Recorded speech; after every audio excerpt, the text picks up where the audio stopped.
బట్టి గారి అన్ని మాటలే గట్టిగా ఉన్నాయి తప్పితే పని అంతా ఏం లేదు. ఎందుకంటే 2000 మంది పెండింగ్ పెట్టి నిన్న వచ్చి తను ఎన్ని ఇచ్చిపోయింది? 350 ఇచ్చిపోయింది ఉద్యోగాలు. అంటే మిగతా కార్మికుల సంగతి ఏంది చెప్పండి?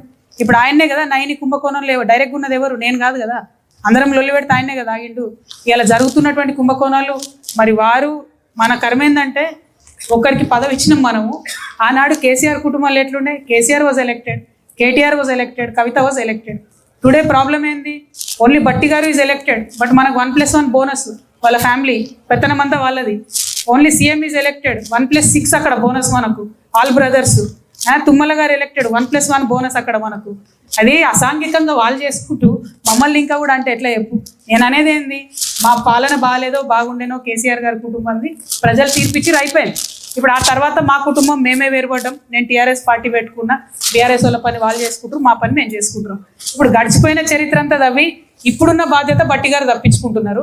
మేము బట్టి గారిని కోరేది ఒకటే, ముందు మీరు అవినీతి తగ్గించుకోండి బట్టి గారు, మీరు పర్సంటేజ్లు తగ్గించుకోండి, మీ ఫ్యామిలీ ఇంటర్వెన్షన్ తగ్గించుకోండి. ఇవాళ తెలంగాణలో ఉన్న ప్రతి గ్రామంలో ఉన్నటువంటి వ్యక్తికి కూడా బట్టి గారి కుటుంబ సభ్యుల పేర్లన్నీ కూడా తెలిసినాయి. అంటే ఆ పర్సంటేజ్ విషయం తెలిసిందంటే మీరు ఆత్మవిమర్శ చేసుకోండి, ఆ తర్వాత నన్ను విమర్శించండి. బొగ్గులో మాత్రం మీరు అన్యాయం చేస్తున్నారు, అది సవరించుకోండి.